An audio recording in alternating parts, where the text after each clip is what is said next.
think that's right, Sean. Yes, sir. I would've got that. Want to, Yeah, what the hell? Yeah, that's fine. It's good to stay. What the hell? I have to take all that.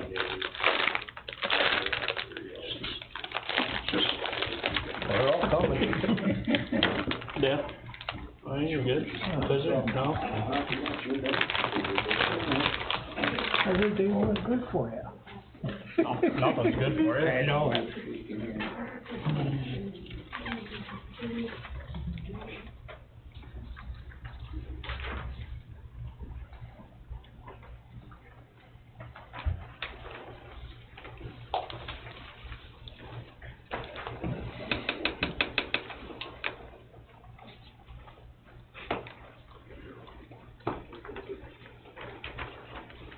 Is your project all done?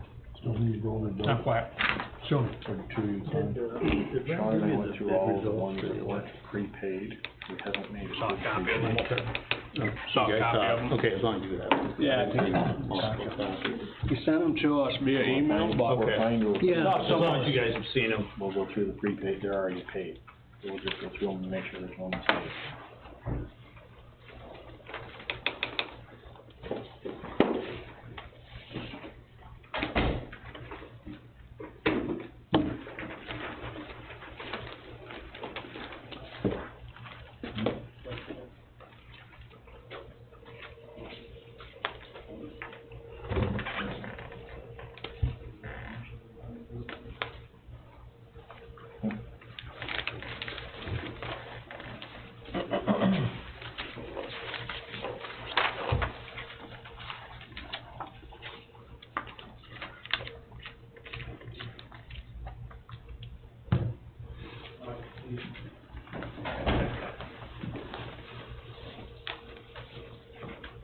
How are you? Good, how are you, Rob? Good.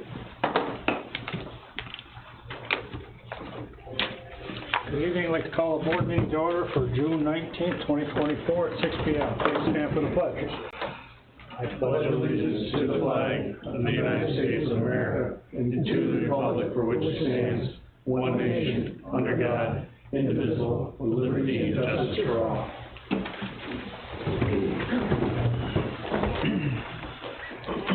Okay, the first item is motion to approve the abstract of bills.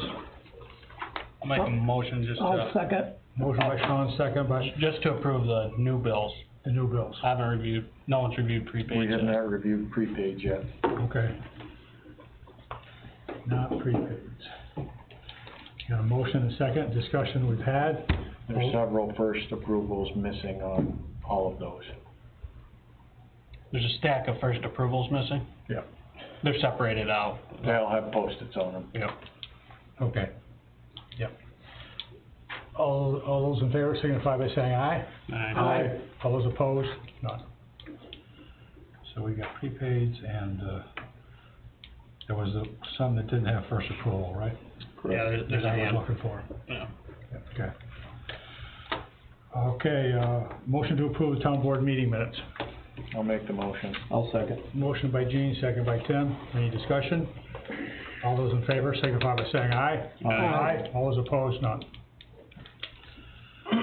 Okay, the first item here is a continuation of our public hearing to hear public comment in connection with the local law number 5 of 2024. Volunteer firefighter and volunteer ambulance workers real property tax exemption, a local law to allow for 10% tax reduction. You've got that, resolution, right, Andy? Got a text of the local law. Actually, I have it right here in front of me.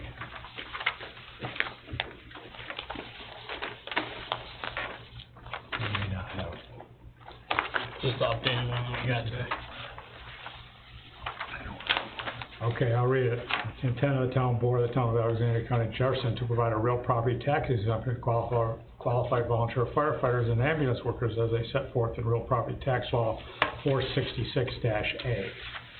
Real property tax law 466-A authorizes the town board to adopt a local law providing a real property tax exemption to go up 10% of exemption of up to 10% of the assessed value of the real property owned by the qualifying volunteer firefighters and ambulance workers.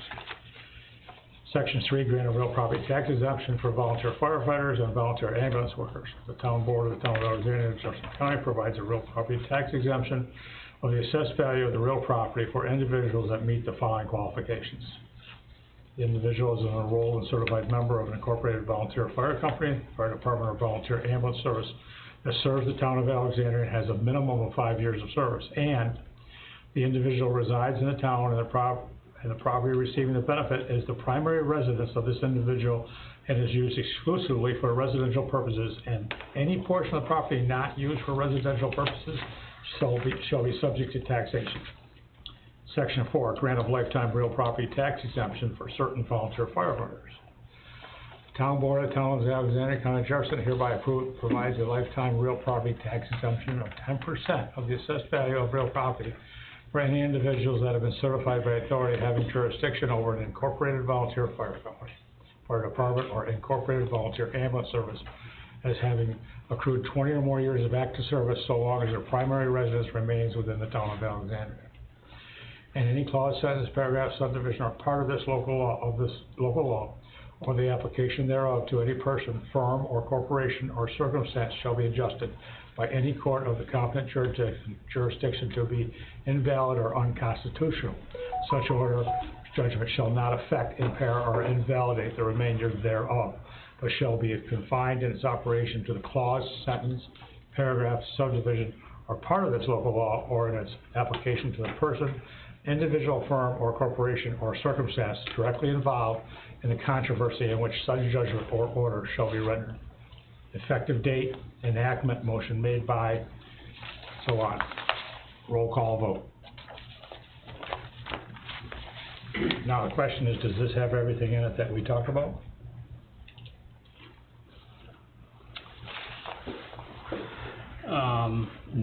No. I was gonna say, I had this section, or we had talked about a section there that specifically goes to the fire chief. Well, the process, but Dale, you and I talked, the chiefs are here tonight, right? Yeah. From my understanding, they don't wanna, you guys don't wanna really be involved in that process. No, it caused a lot of bad blood. You just wanna turn a list over of your members and then it can be the assessors. Oh, and the members- For the active members. Now, are you talking Right. active, honorary? I mean, I heard the law was only active, now I'm hearing honorary too, so. That's the, That's the question. There's a lot to it. That's what. Well, yeah, and that's The really- certified piece is kinda, who is certified, are we including those people or are we not? That was gonna be spelled out in here. So David, you just asked, is it, what type, certified and uncertified, or? Active or Active, honorary? I thought the law was stating active members. And now I'm hearing people are talking about including the honorary members too, that are no longer active, so. I don't know which is which. So we got active, inactive, honorary, not honorary. Honorary and active. And how are those included in what's described in here, enrolled and certified? So as an honorary member, enrolled and certified? I mean, we got honorary members that have been in a department for 20 years That were certified. that were certified, now they're just like retired. Yeah. And that's what we're just trying to clear up in this thing, it's still not. Yeah. So I think where we boiled it down the last time, and I apologize, it's still not clear today, which I have no idea why it's not, so, that's a bit unfortunate, but, I think we all know, you know, really what we're getting at is, do you want honorary members that you could call back into active service in the event of an emergency, to have this, 10%?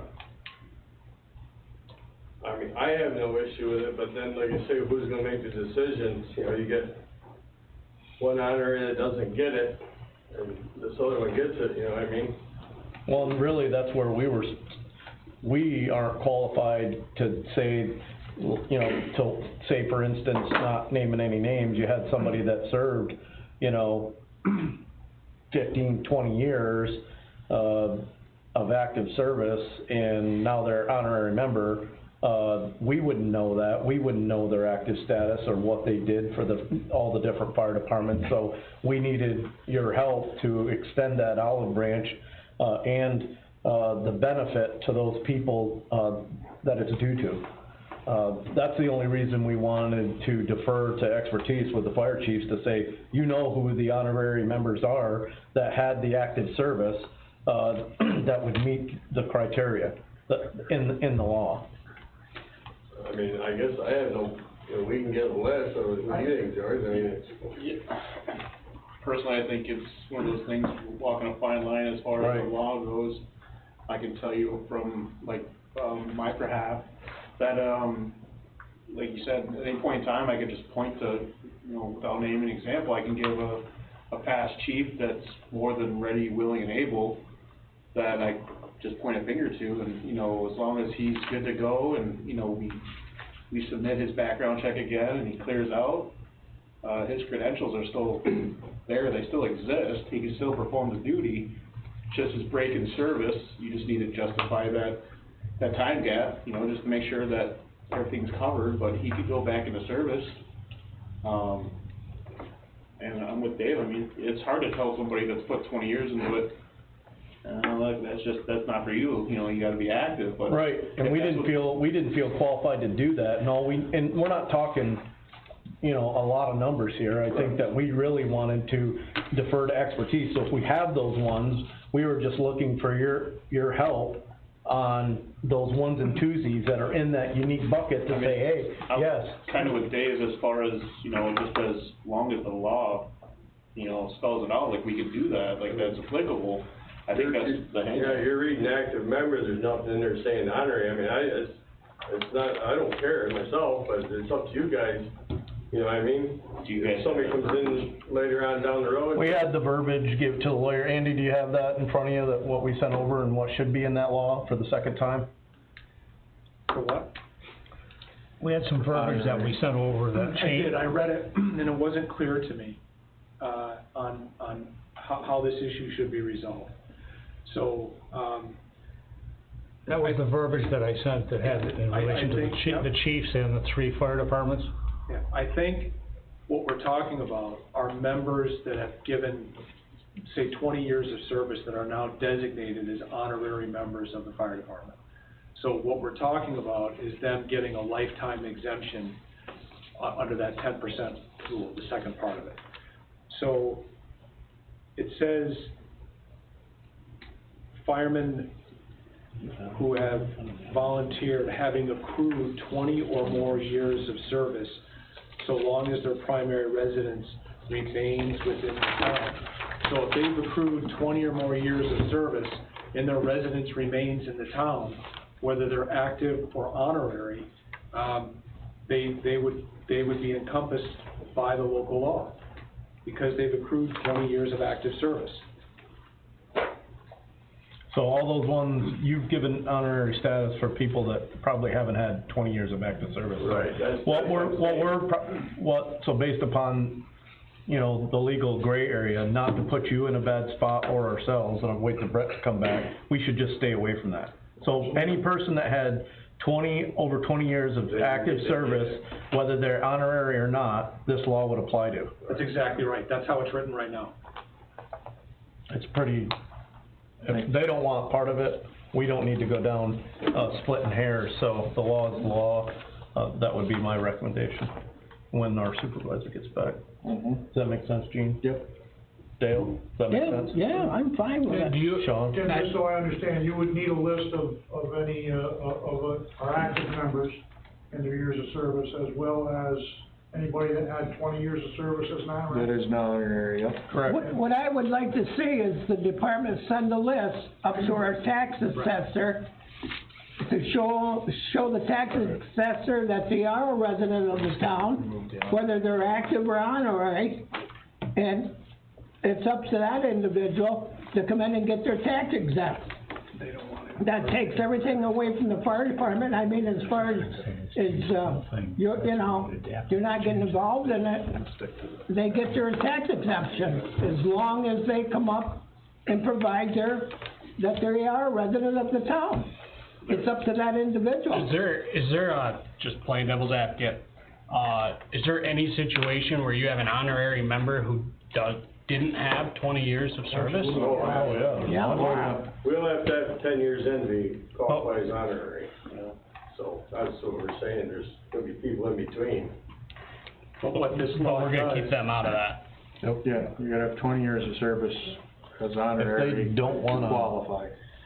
They, Yeah. it's not on us, Yeah. they don't wanna, Our general consensus is if they're all not eligible, then let's just go with the active, we'll provide you with a list of Right. the active and yeah. go with what the law Yeah. is, don't even Yeah, about the honor. and we don't wanna put you in a bad spot to We don't wanna where be in a bad you spot. give it to one and you don't give it to the other, and then they're gonna come at you, and Where we see that- yeah, that's not fair to you guys You either. know, You piss enough people people off. you've talked to for Yeah. 30 years and all of a sudden won't talk to you because they didn't get 10%. Yeah, off the right, back. So this works then. That's not, yeah, that works. You know, people that show up when they're sick and We appreciate the town taking that step. can't take it to their 80. The only other question is, this on our agenda is brought up as local law number 5, and it's written as number 2.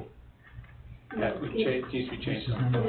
It's 5, right? It is 5, yes. Okay. Can I ask a question just to clarify something, because there are two parts that I think we need to focus on. The first part of the law says that the individual is an enrolled and certified member of the Incorporated Volunteer Fire Company, right? And he's got a minimum of 5 years service. This exemption is for the active members, right? So maybe the revision that's made to this sentence says, the individual is an enrolled, certified, and active member of an incorporated fire company. Then they get the 10% exception for being an active. Then in the next paragraph, we leave it as it's written, because we don't have to decide whether or not they're active or honorary. We don't need to worry about those definitions, because if an individual resides in the town of Alexandria, and if they have devoted 20 or more years of active service, so if they were an active member for 20 years, then they get the lifetime exemption. So we're not in a situation where we're trying to interpret internally the fire department's regulations, who's a 5-year, who's a 10-year honorary, who's a 20-year honorary.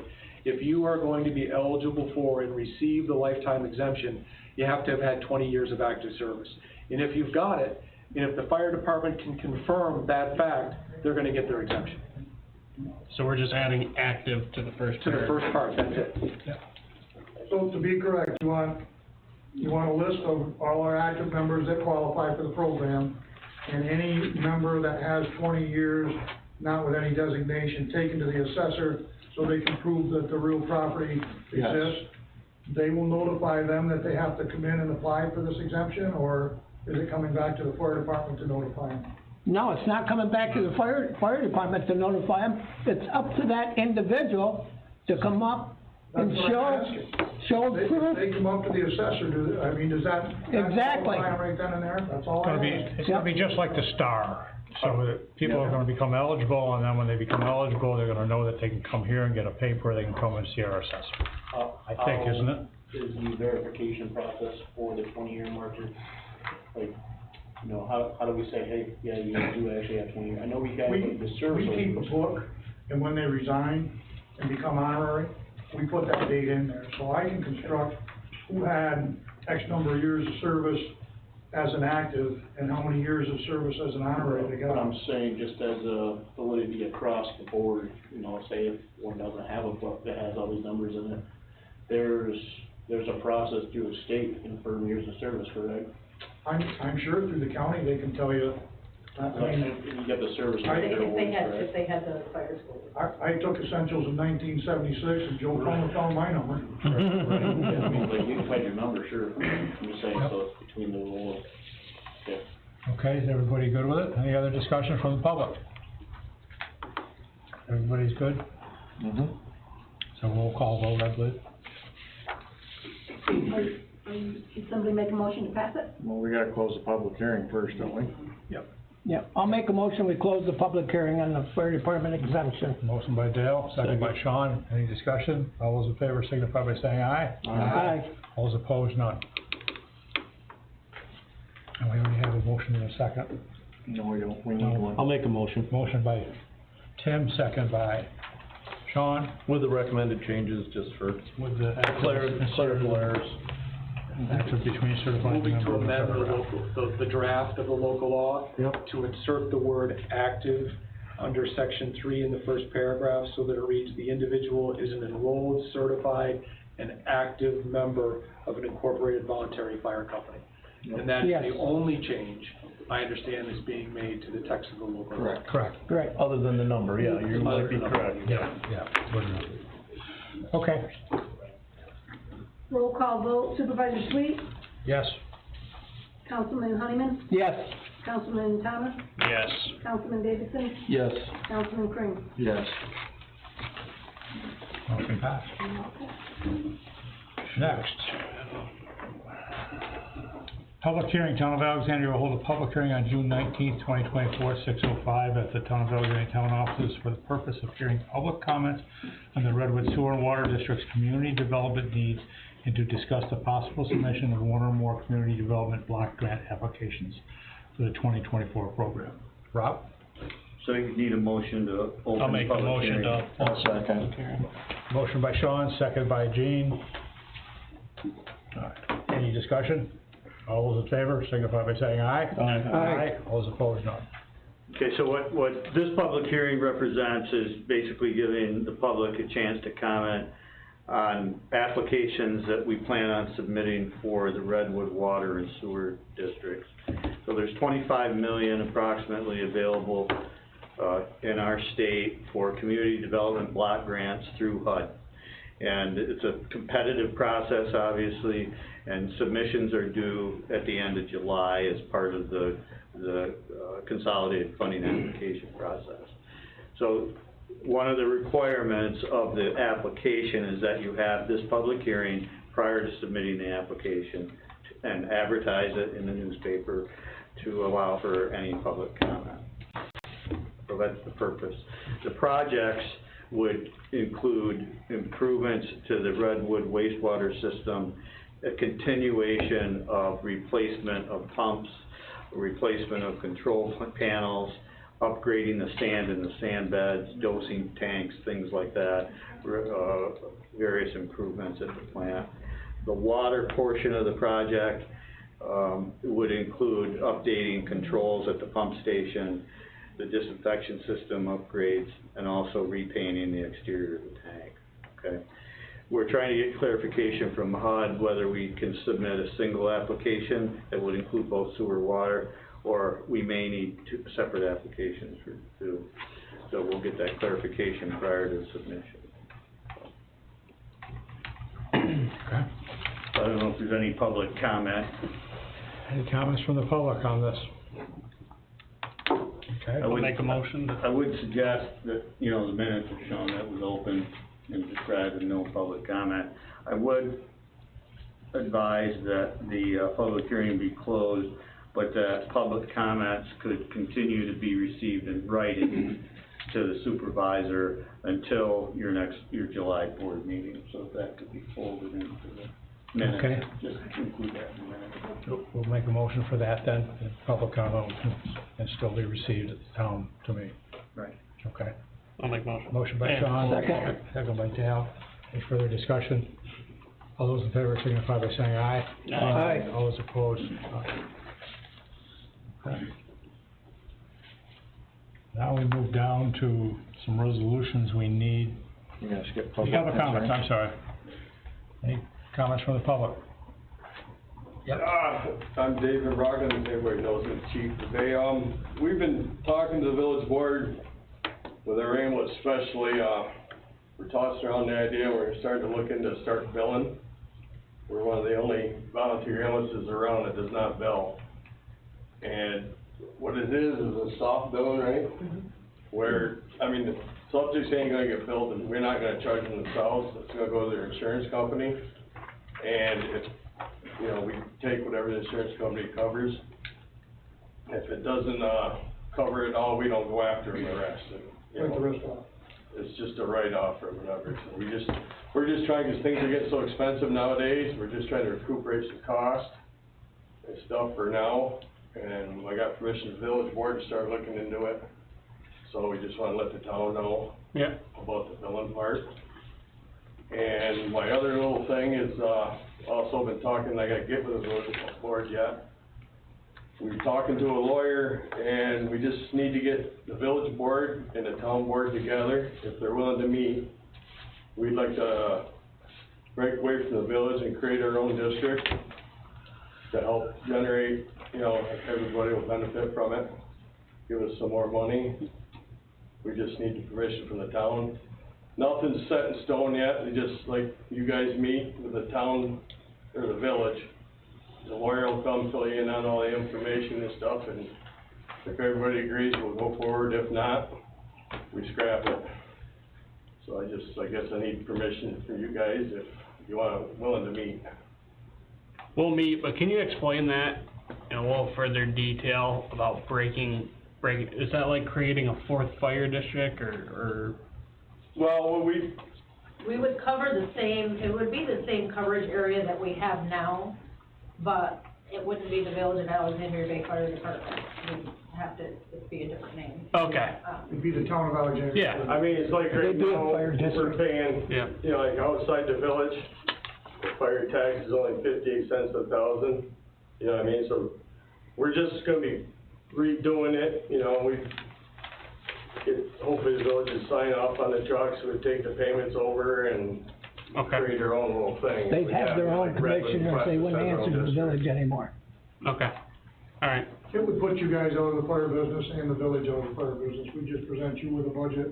The district commissioners would, Bob can tell you how it works. He's Just like Redwood does and Plus does. yeah. Yeah, so kinda how it works is, so you have a district and then you have your fire department, which is two different organizations.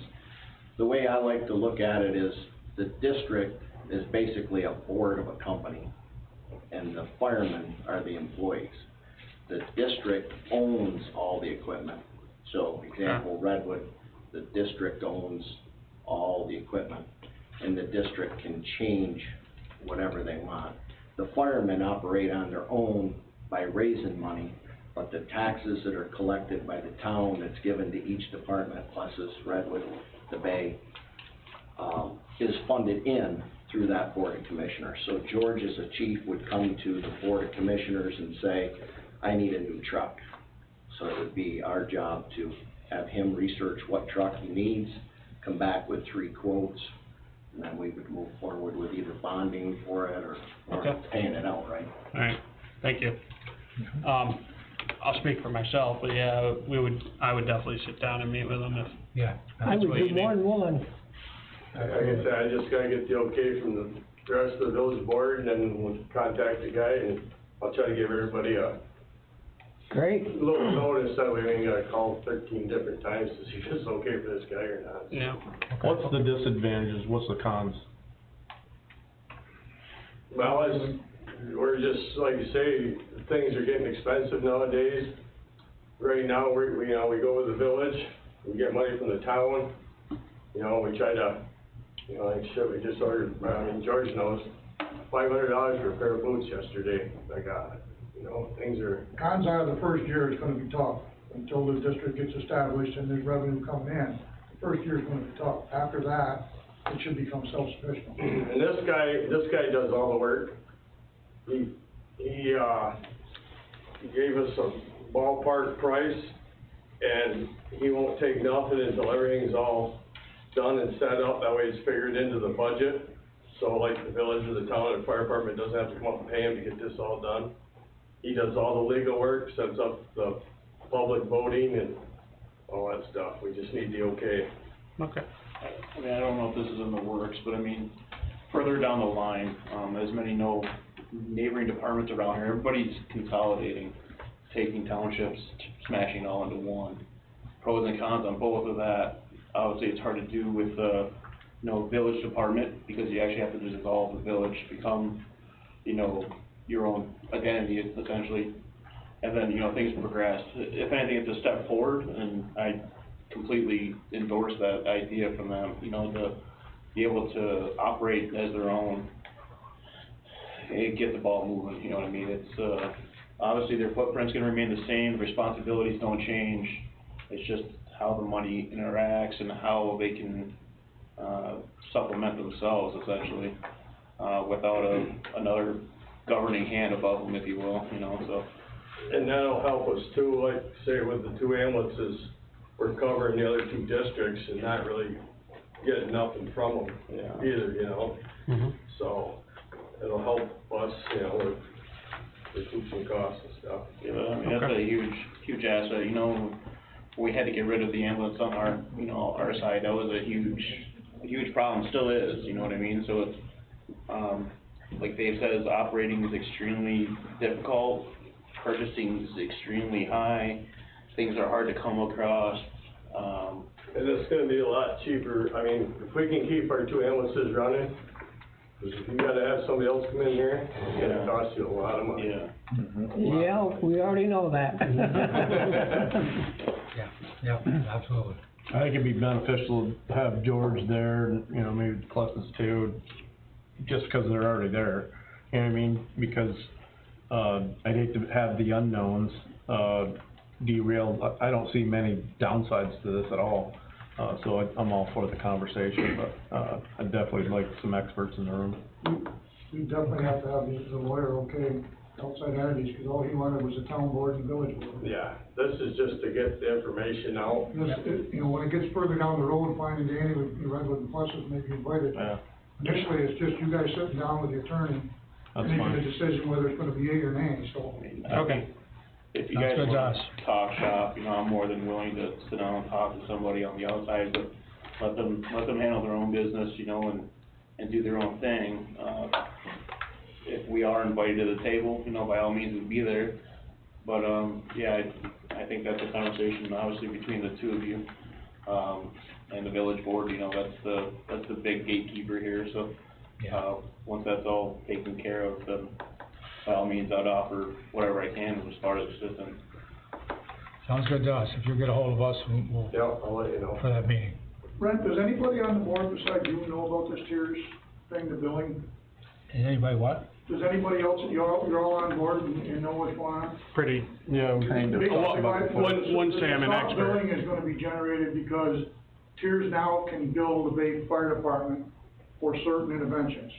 So that's why the soft billing is to generate the revenue to take care of that. That's why we're doing the soft billing. I think they wanna try to bill us for everything. Everything, But they can only bill us for ALS?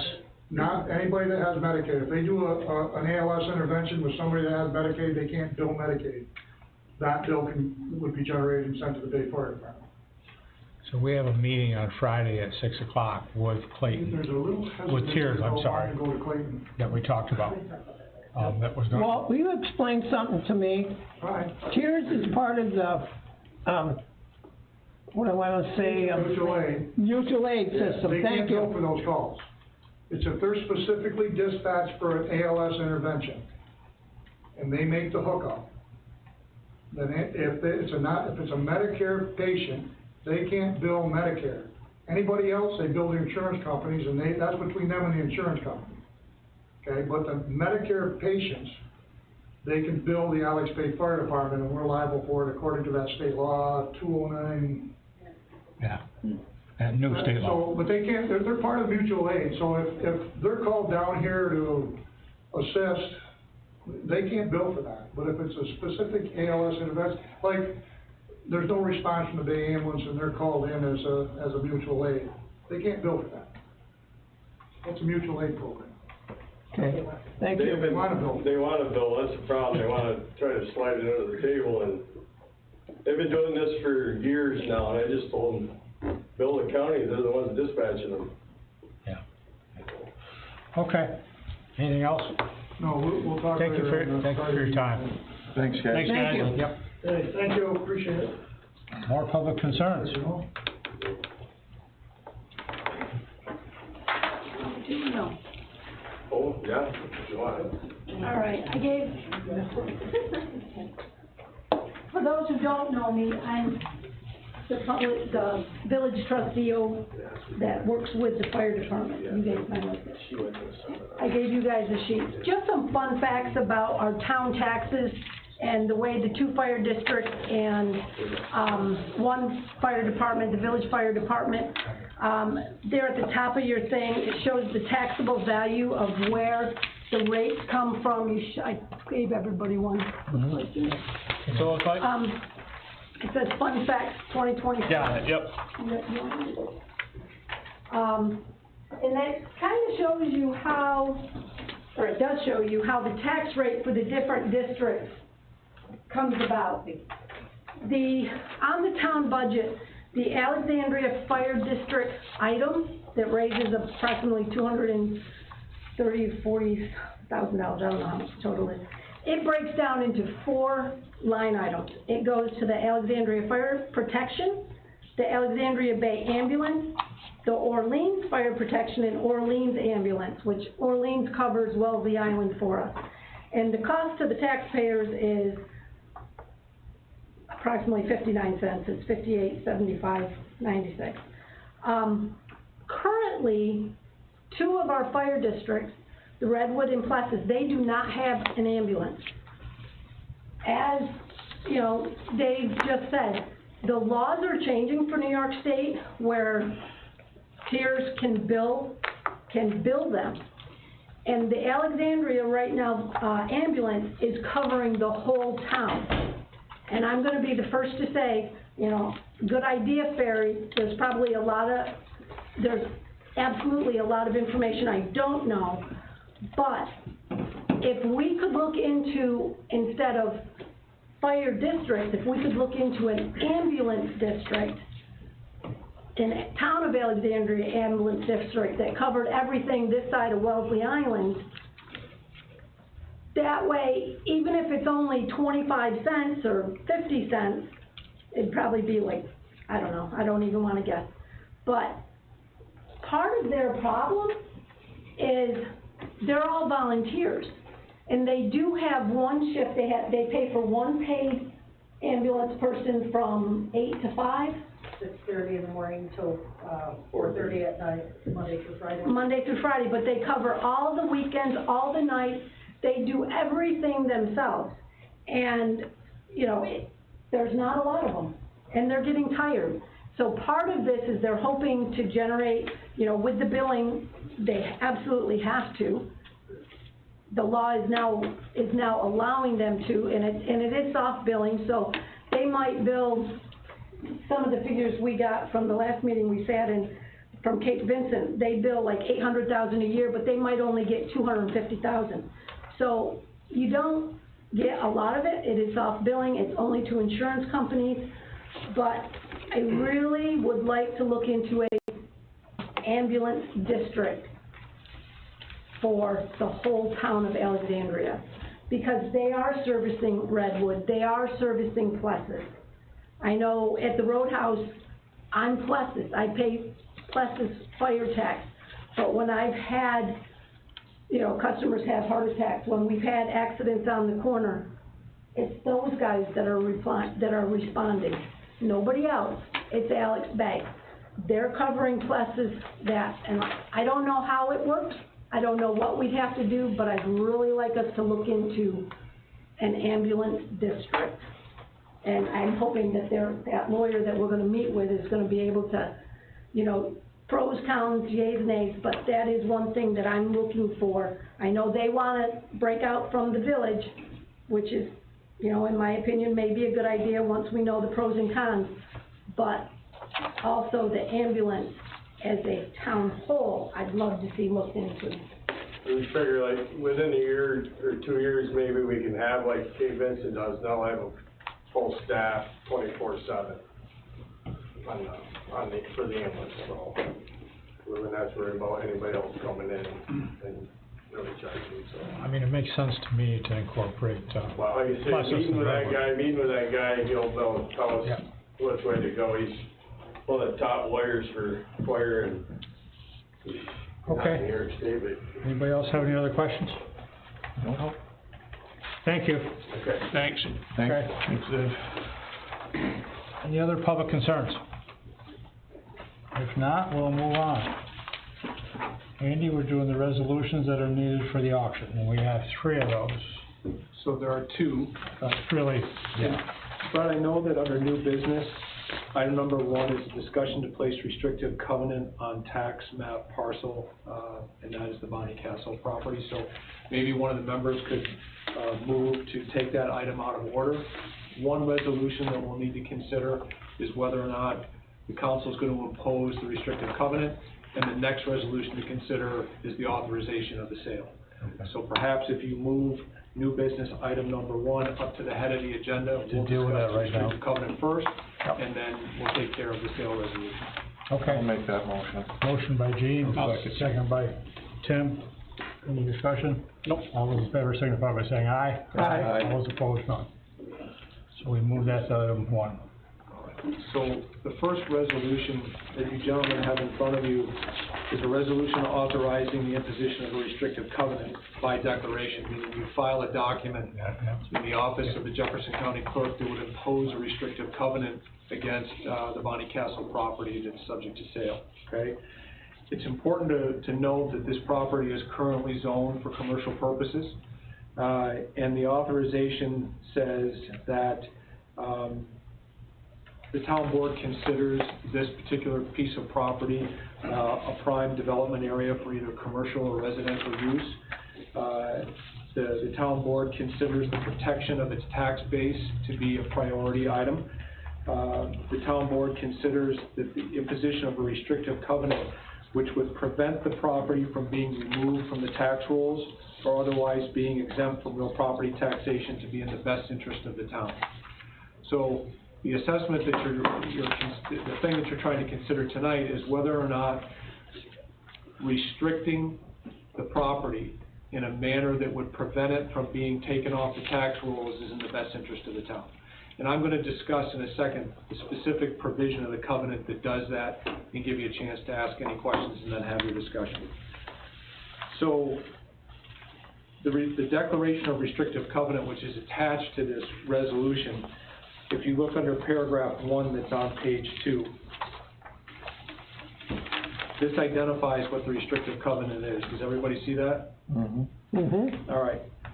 And then at the top of page 3, this is the language that would place the restrictions. The premises is hereby restricted from being encumbered in any way by any type of covenant or restriction that would prevent, impair, constrain, or limit any and all forms of legal, commercial, and/or residential development. And that furthermore, no non-for-profit entity, with the exception of the Department of Homeland Security, may own or occupy any portion of the premises if in doing so it would make the premises exempt from real property tax. It also indicates that the property would not be allowed to hold ownership that would make the property eligible for pilot programs. So the intent behind this is to ensure that the property stays on the tax rolls. Yep. So the calculation by the council would have to be that this is in the best interest of the town. Okay. Comments or questions? No, pretty straightforward. I would like to make a motion to act on this. I'll second it. Yep. So we got a motion by Sean and a second by Tim to act on this restrictive covenant that we have in front of us. So if you'll Declaration allow of me, restrictive let covenant. me read the portions of the resolution, of the actions you're actually authorizing tonight, so it's clear what you're voting on.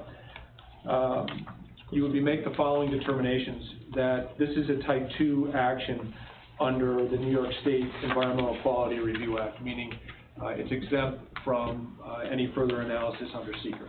You're just imposing restrictive covenants, and you're imposing a covenant that requires the property to be used for taxable purposes in the future, and as you know, the property is already zoned for commercial purposes, so there's no change there. The declaration is approved as to form and content, and that the property shall be subject to the restrictions as set forth in the declaration. The proposed declaration is attached to your resolution. This is a permanent encumbrance upon real estate. Once you attach it, the only way that it can be removed is if a future town board, over a period of 6 years, annually votes to remove this restriction. So it will take 6 consecutive years of an affirmative vote to remove this covenant from the property, okay? You're authorizing the town supervisor to execute the declaration and sign any other documents that are a prerequisite to being recorded in the Jefferson County Clerk's office. The act of recording is important because that's what puts the world on notice that there's actually a covenant running against the property. And then, the town clerk would be directed to publish a copy of the resolution, so that any prospective purchaser of the property, particularly those with regard to the upcoming sale, are aware that there is now a restrictive covenant against the property before they place their bid on the property. Okay? Okay. And Andy, just to follow up, we're not, timing of this is fine. This will get filed in the county clerk's office shortly after signing, like? It can happen the next week. Okay. Yep. Okay. I'll make a motion. I'll second. Motion by Sean, second by Dale. Any more discussion? Nope. All those in favor of the? Nope, roll call vote. Roll call vote, okay. Sandy? Supervisor Sweet, Yes. Councilman Thomas, Yes. Councilman Honeyman, Yes. Councilman Davidson, Yes. Councilman Crane. Yes. Motion passed. The next, Andy? So the next resolution is one that actually authorizes the sale of the property, what's commonly known as the Bonnie Cashel Recreation Center.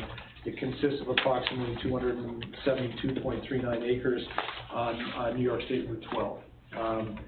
And the resolution recognizes a couple facts: that the town acquired the property in 2022, that the town board would consider that the property is a prime development area best suited for commercial and or residential development. That language is consistent with the prior resolution that you just passed. The town board would be identifying, it's one of its objectives is to maintain and perhaps even enhance the real property tax base. The town board believes that the development of the property will best be achieved through a public sale and not by continued ownership by the town. So that's another thing that you'd be affirming, assuming that you vote in that direction. The town has retained the services of Brostech's Auction Company to conduct a public auction of the property, which is currently scheduled for July 17th.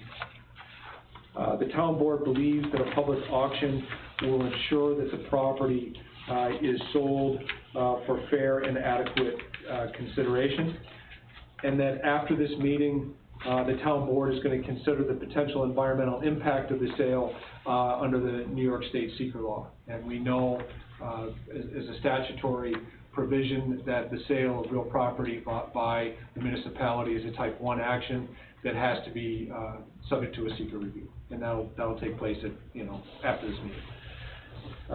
The motion says that the town of Alexandria appoints itself as the lead agency to conduct a review under the State Environmental Quality Review Act. The property is being declared surplus and not needed for municipal purposes. So the town board is making the calculation that not only is the property in the best hands of a purchaser for future development, but the municipality does not need it for any of its municipal purposes. You'd be authorizing the town to sell the property at a public auction to the highest responsible bidder, which is scheduled to be held on July 17th, or on any subsequently scheduled date pursuant to Section 64 of the Town Law of the State of New York. That's the section of town law that authorizes a municipality, in this case a town, to sell its real property by a resolution, which this is. But Section 64 also says that any sale is subject to a permissive referendum. So once a successful bidder comes forward, places a bid, and signs a contract of sale, we will not be able to complete that sale until the public referendum period is run. And I will communicate with Brostech's auction service to let them know that this cannot be a time of the essence closing. We have to let the referendum period expire, give the public a period of time to object in the referendum period, and then if nobody's objecting or file for a permissive referendum, then the sale will Is that a 30-day period? Yes. The town reserves the right to bid for the property at the auction so as to prevent a sale for less than fair and adequate consideration. So a town representative is going to have to be there to ensure that we're getting fair and adequate, at least a fair market value for the property. We've got an obligation, as you know, just to make sure that we're selling town assets, in this case, town real estate, for fair and adequate consideration, okay? And that's it. Item 6 is a carryover from the last resolution, and it'll be removed from this one because it doesn't apply. And that's what you're being asked to discuss and consider tonight. Is there a, advertising requirement for the permissive referendum? As in, is there a certain amount of time that has to be published? Because I'm wondering if we should set that soon, maybe for like our normal board meeting in July.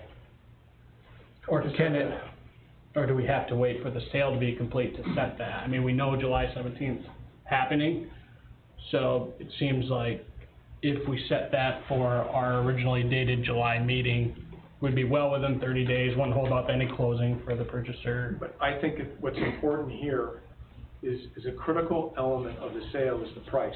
Yep. And we are not going to know the price until the auction occurs. Okay. So an element of that public referendum is not only the ability to comment on whether or not the sale is appropriate and whether or not the property is needed for municipal purposes, but the public should be given the right to comment on the actual sale price itself. Okay. So I think it's wise to wait.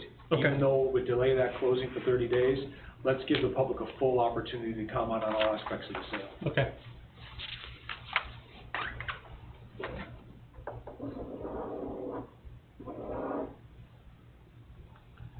Are we good then, Andy? We're through that? That's it, that's what the resolution And we'll a entails. motion to adopt the foregoing resolution? I'll make the motion. Motion by Gene, Second. second by Tim. Any discussion? Nope. Roll call? Supervisor Sweet? Yes. Councilman Honeyman? Yes. Councilman Thomas? Yes. Councilman Davidson? Yes. Councilman Crane? Yes. Motion passed. Okay, moving on. That's all we have for the resolutions for the auction, correct, Andy? That's all we have for resolutions for the auction, right? Yes. That's all we have. Yep. Okay. Okay, then moving on, Bolton Ave Rec Center renovation status. I think you've got the information here in front of you from Morgan. We've, done everything to apply for those, I believe, is it 5, Tim, or? 6 overall. Six different grants, that's where we're at. Anybody have any other input or comments on this? Just an update. As far as, the options, as far as, what we're gonna look at for, max price, we're gonna wait and see what we get for, grants and then decide. For, I'm sorry, for what we're gonna roll with. Right. Project-wise. Right. I think we still need to do, our due diligence on figuring out what assets we have available. Yeah. Correct? I think we're shooting for the full project with these grants, right? Correct. So, I think the big thing is one, we still need to know what is our agreed upon cap. Mm-hmm. And I'm sure some of that will dictate on what we get for grants. But I don't wanna wait to see, you know what I mean, what comes back from the grants, to figure out where our top line is, especially as far as affordability and you know, budgeting.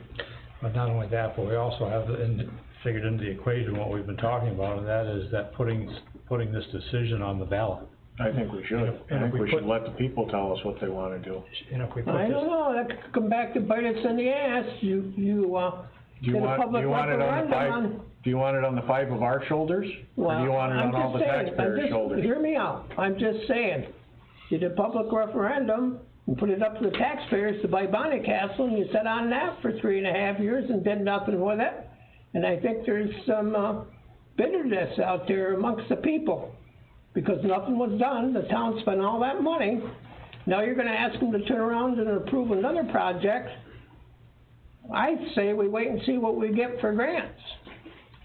It's a good idea, I agree with Tim, it's a good idea to go in there and see what our top projects are and what the cost might be. And give us a general idea before we start moving forward. what are we gonna approve in November when we go to the taxpayers and ask them? Are we gonna ask for the whole 13 million? That's what has to be, if we're gonna do that, we're gonna have to do. I'm telling you right now, it's gonna get shot right in the foot if you do. I've heard a lot of naysays in this town. They don't wanna spend that much money. Yeah, and I think the key point, Dale, and that's really what we've talked about at numerous meetings is, being open and transparent and showing the affordability. So when you come back to the table, and you have public hearings and you've showed them, hey, we've applied for, you know, whatever it was, I think it was $6.5 million in grants, and then when you look at, doing simple economics when it comes to budgeting for that, putting that into the equation, it may be more palatable for the public. So all I'm asking is, that, yes, we're applying for all the grants at the maximum scope of the project, but I wanna make sure we know what we can afford, cause if it comes back and there's only, you know what I mean, we get 2.5 million, or we get 1 million, you know what I mean, that's going to adjust. I would anticipate it's gonna adjust which option 1 through 6 we take. That's Exactly. That's all I wanna do is make sure, one, That's what I'm trying to get at. we have educated ourselves and done our due diligence to the public also, to show them, hey, across the board, open and transparent, this is what, the complex makes, this is what we got in grants, this is what we can afford, and we can still, fund the rest of the budgetary items. Nobody in this community is arguing that ice arena doesn't need to be, you know, some work done in it. Nobody's saying that. What they're saying, what I'm hearing, is they don't wanna see the town spend 13 million, and they don't know where the money's coming from. And they're worried about their taxes going up. Times aren't the best out there right now. And you know, that's my concern. I'm with Tim on this. I would love to see it. I would love to see it for the kids, believe me. A brand new facility in there, but I think we need to go in there, you know, kind of say, what do we wanna do first? What's this gonna cost? And then wait and see what we get for the grants. You know, if we, like Tim says, we only get 2.5, okay, this is the #1 project we're gonna work on. We know the restrooms are terrible, you know, we know the electric's bad, we know the plumbing, you know? I think, and it might not be bad to have Rob get involved and just give us a general idea what this is gonna cost us. Well, we know what. We know, yeah. We know that, what I think can be, I mean, I feel like this stuff can be accomplished on the ballot. I really do, and I know you don't agree with that, but. No, I don't. I'm just saying, if we formalize a preliminary budget, which is something that I have been working on, obviously you all know that internally, you put that out as a worst-case scenario for the public to give us feedback, I think that strengthens our position one way or another, right? And if it's that important, and I feel like it is that important, right? There's different sides of this thing. I know you've listened to a lot of people that feel a certain way. I've listened to the other group of people that feel a certain way, right? So, like Gene said, there's 5 of us up here, and we have 4,400 tax parcels that can all come in and vote on this, who are gonna be impacted the same way, right? There's an opportunity for them to tell us what they want, and we are public servants, so, you know. Yeah, and I think we would all agree with that. I think Dale's trying to, I guess, guard us against making sure we do our due diligence and educating them, and you hit a great point. We need to make sure that we have educated them. I have no problem with them voting. I just wanna make sure they're clearly educated, and openly, so we know and they know with a whole level of confidence that we can afford this. Yep. That's the bottom line. Yeah, that's fair. Whether it goes That's to fair. a vote in here or it goes out to the public, great, we are open and transparent, we'll get to the right answer, because we've done our due diligence prior to that vote. Yep. That's the bottom line. Fair enough. Fair enough. So. Great discussion. Well, you know, it's discussion for now. Yeah. Right, we passed around, if this is going on the ballot, we gotta know by August 1st. And so we gotta have a whole lot of certainty done in the next 45 days. Bingo. Right, so, there's a lot of plug-in away. I spoke briefly that, you know, Mike Lasan, I think, should probably review some of that stuff I've been working on. I mean, Nicole too, obviously, but we should have a few eyes on this. It doesn't hurt to have an expert like him kind of review that. The sheet, I've had to reformat some things in there too, so I think what I sent out today is pretty dialed, I think, as far as number-wise, but would certainly like a few set of eyes on it I thought again, we'd so. try to schedule a meeting with Michael Son and have him and go right through it, because we have a problem with that formula that we've all. Well, let's not wait, let's get it on the schedule right now and get it done. I agree with Gene, let's get it done. Let's not sit on it. Touch base with him tomorrow, Brent, and see when we can. He's probably good for the middle to the end of next week. Good. Okay. Good with me. Okay. If he agrees to come up and meet, I can send the sheet tomorrow. Yeah. You know, I mean, he can start looking at it. A little bit, I wanna add to what Dale's saying. I understand where Dale's coming from. I think the thing that's extremely critical to this deal is what Sean's saying, and that is that we work on what it's actually gonna turn into with numbers wise. And we've got two major components here. We've got the town of Alexandria and what we can afford, and we've got debt or money that we borrow to do it, basically, funding sources. Well, I just know when we go out and borrow $6 million to do a water or sewer project, it takes us 25 to 30 years to pay back that $6 million. I mean. Those loans are usually. And now you're looking at possibly going out and borrowing $13 million. Look at the years it's gonna take to pay that back. Well, you don't have a choice on that, it sounds like. It's 20 years. I mean, Yeah. I guess you do have a choice. It's 20 or less years. Yeah. But most likely a project of that size, you're at 20 real quick. Yeah. But, you know, if I can emphasize one thing throughout this whole process, a learning process, is when we neglect an asset like that for this period of time, this is what we're left with. So, you know, everything else within the town, there's a lot of work going on over at the highway barn. You know, we gotta keep tabs on this stuff, but if we're not investing something back into these places, you're gonna get the sticker shot. Oh, I know it, Right? and that's what I'm So saying. there's like 50 years of abandonment down there and everybody Right. sees it. But I still would like to see us go in there and kind of prioritize it as to what should be number one in case we only get so much money. What should be number two? You know, if we get some extra money. Yeah. And. Okay, any more discussion on that? Everybody good? Moving on to Rob, engineer report. So real quick, Butterfield Lake, the piles are in, the steel is on. Yep.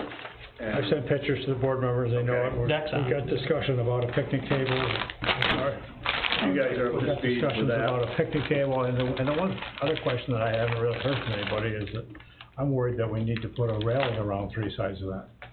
A what, I'm sorry? A railing around Oh, yeah. three yeah. sides of that. Are we gonna bolt down that picnic table too? I can see that. Oh, yeah, yeah. I can see that floating in Butterfield. No, whatever we put in there needs to be bolted down, you're right. Yeah.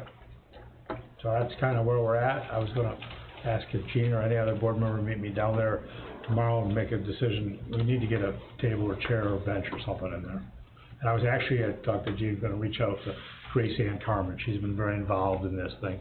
It was her family relatives that donated I originally, can right? meet you down there about 6:30 in the morning, but after that, nope. Okay, I can do that. Okay. Yeah. That's where we're at. I think everybody's seen pictures. Had some nice talks, Beautiful. had some nice talks with the neighbors. They're very happy. I got a great email from Irene Tibbles. They're very happy. Everybody's Saw that. happy about what we've done.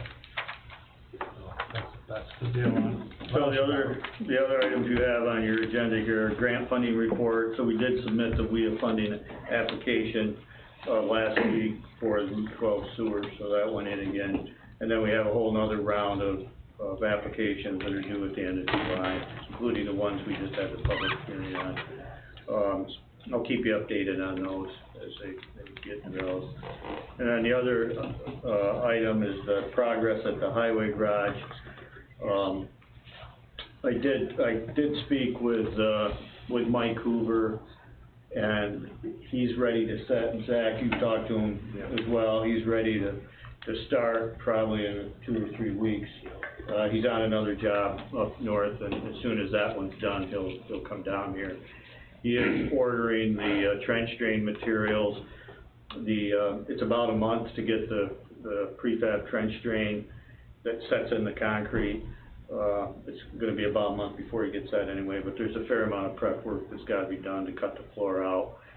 And so Zach will have to park the trucks outside, obviously, for that period of time. The grading is about 90 days out, so the actual grates, that's gonna be a little longer, so Zach and I talked, if he needs to use a couple bays for maintenance, we'll have to deck over those with some 2x or something so we can pull trucks in. But the grading won't be here until the fall, you know, late summer, early fall. But Mike's moving along on that. We did take bids on the electrical, and Brett, you circulated those. We got 4 bids, and Cars was the low bidder. Now, that included the upgrade of the service to 400 amps, the wiring of the mechanical equipment that Mike Hoover's putting in, and it also included a 60 kW generator. The 60 kW generator was the majority of that. That's about 55 grand for the transfer switch, the generator, gas pipe. So that's a big chunk of that. That's in our agenda later on, and we'll make a motion to accept that bid. Okay. So those are the items you had on the report, unless anybody else has questions. Do you just wanna make that motion so Yeah. Rob can? Yeah. I'll make the motion to accept Mike Carr's bid for the work over at the highway barn. Second. Amount of $84,000. Any further discussion? All those in favor signify by saying aye. Aye. All those opposed, none. And Rob's still working on the speed signs, trying to get the approval Yeah. for the state of New York that we're having. We did figure out what speed signs we can get, and we'll have to get those approved as soon as we can for 2 of them in Redwood. And get them purchased. They're a pole-mounted sign, so it's the same one that Evans Mills uses. I don't know if anybody's sped through Evans Mills lately, but it's the same electronic speed sign that they've been using successfully. So. Okay. Anything else, Rob? That's all I've got. Moving on. Assessor report. I think everybody's seen it. Plus it's on. I do have one other thing. I'm sorry. So part of the any state-sponsored grants, right? They've started to ask the question: are you a climate smart community? Okay, and we emailed you a resolution. You don't have to pass it tonight, but it's basically adopting the climate smart community. What they call it, the pledge, all right, that you'll do things like inventory your emissions, your energy use, take measures to decrease your energy use, shift to clean renewable energy, use smart materials management, implement climate smart land use, enhance community resilience to climate change, support a green innovation economy, inform and inspire the public, and engage in evolving process of climate action. So this is about, you know, it's a good thing to obviously inventory the energy usage and do what you can to reduce it, because obviously that turns to your bottom line.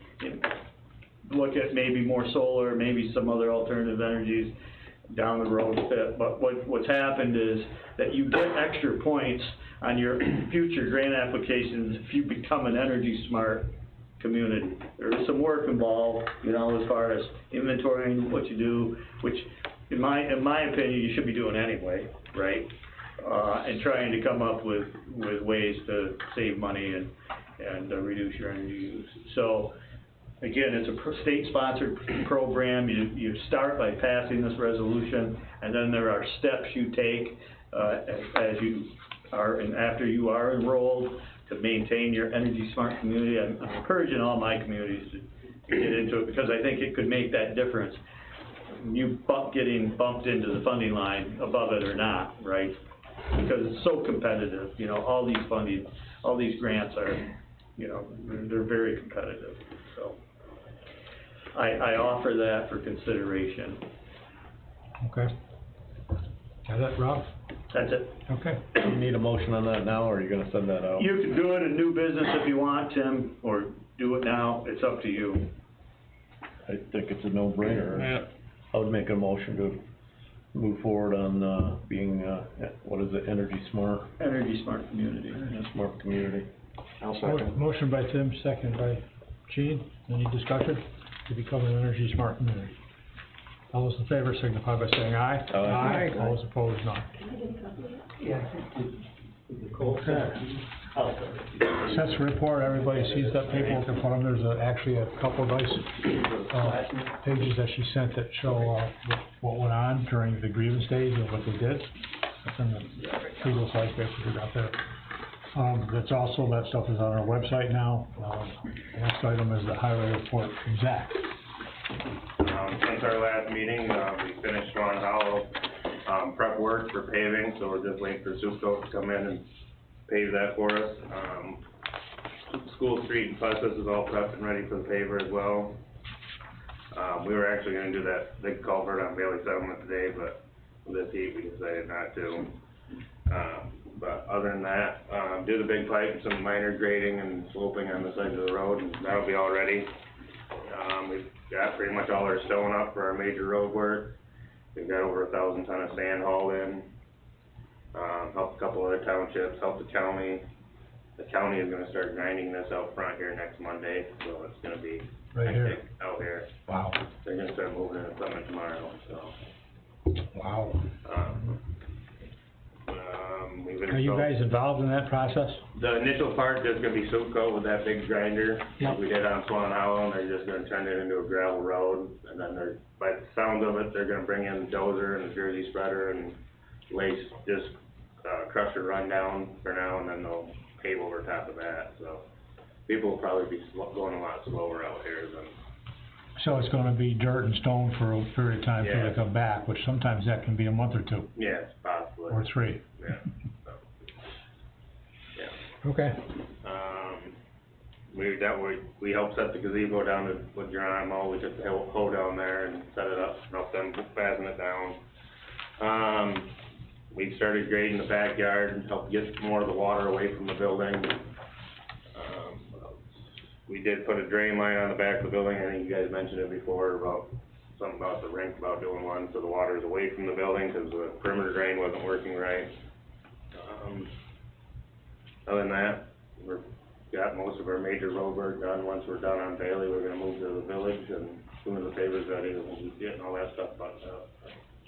With those new gutters and a couple of those rainstorms we just had, you notice a difference? Yeah, trenched out the driveway in a few spots where it was crusher run. Yeah. We had to do Just some more. modifications and diversions. Yeah.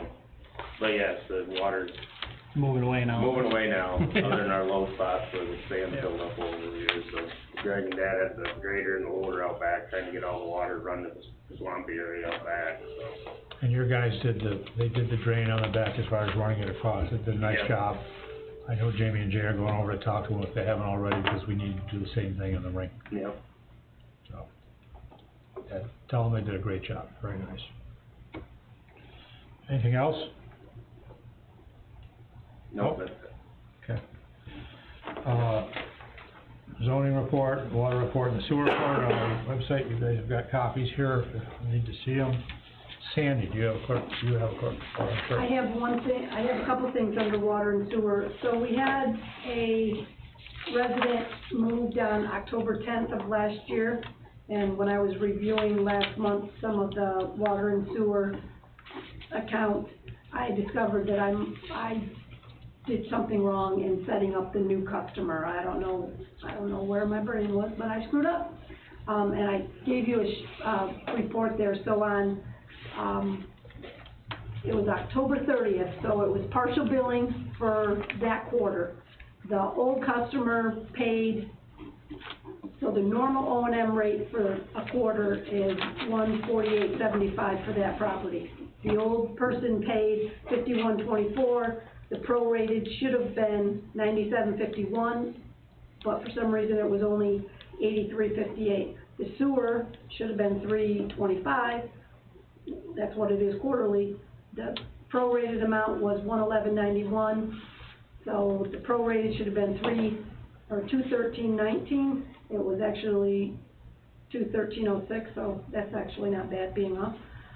For some reason, instead of putting water usage in, is a metered rate. That's where I screwed up. I hit R sewage, which I don't even know what it stood for. And so instead of billing for water usage, it billed, basically an extra, sewer EDU. So for the partial for that first quarter, it billed at $106.79, which it should not have. And then the fourth quarter, it billed, and I think it was right after that when I discovered there's a problem here. And so I show what it should have been, and what it actually was. So bottom line, and I talked with Jamie about this, because they never got billed for usage. So I asked him, and he went back through his system, and we've got it straight now. So what's gonna happen is, in 2 weeks, when he does his quarterly billing, they're gonna get their usage charge from October 30th through now. So we're not gonna lose out on any of that. We've got the numbers. They're gonna get that. But what I would like to ask the board right now is, in those sewer charges where I overcharged them, I'd like to do a refund on their bill. I'm not gonna send them a check, but a refund on their bill of or a credit, I should say, of $254.58, on their bill before the next billing goes out. That way it'll everything will be in the proper category then, and it's pretty much gonna be a wash. I don't know why I hit that R sewer. It should have been there, but I did. I made a mistake. So we need a motion. Mistakes happen. I'll make motion. I'll second. Motion by Sean, second by Dale to, do the correction of $254.58 to do a refund. Any further discussion? All those in favor signify by saying aye. Aye. All those opposed, none. Okay. Like I said, the next billing will go out the end of this month. For a quick report, all May reports are done.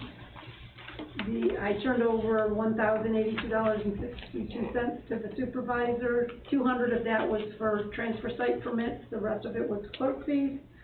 Tax collection is over. I have reconciled with the county, so I just need to give the supervisor a check for the interest that we collected. And that's all I have. So we are getting the interest? We are getting some of the interest, Because that's yes. gone back and forth. It's gone back and forth. So she showed me when a town decides to do their collection for installment, the installment fee and any interest on installment fees go to the county.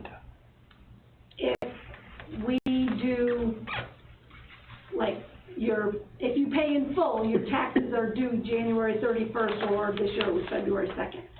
I can continue to collect late payment up until March 10th, I think it's the 10th.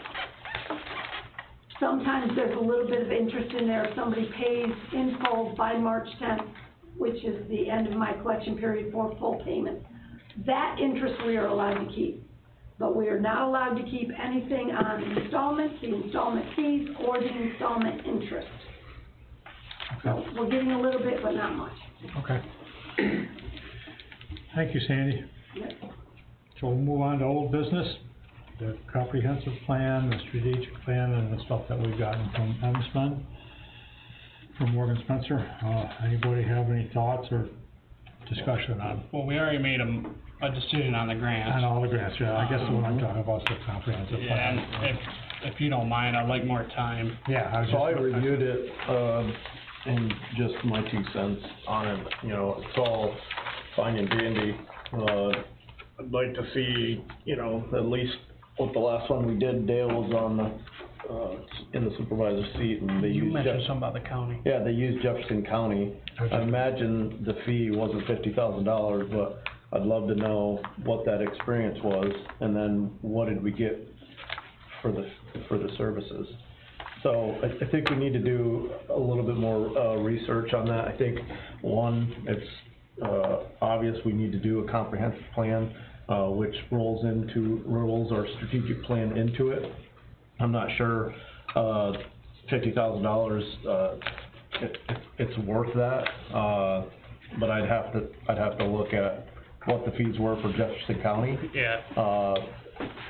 And it's hard to put a price tag on, a strategic plan. We know we need it, we've sat at the table and talked about it in the short amount of time I've been on this board.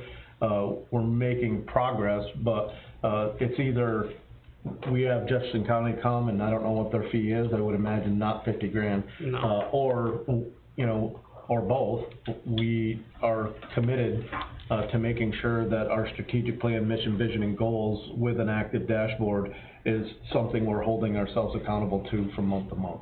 So I just think we need to do more research on what, you know, Dale, you probably went through it back in 2013. If you could remember back then what that experience was and see what we garnered from it using Jefferson County, versus if we go down this road, there's a cost associated with it. And I would imagine we're probably gonna get something for that, which is advertising and accountability, and Morgan talked about it last week and in the email traffic also, but we wanna make sure we're good stewards of this process. Right, well, Gene and I talked about it a little bit this week, and we said, you know, we were kinda wanting to go with Morgan because she was handling our grants, and well, this is before we saw what it was gonna cost for a comprehensive plan.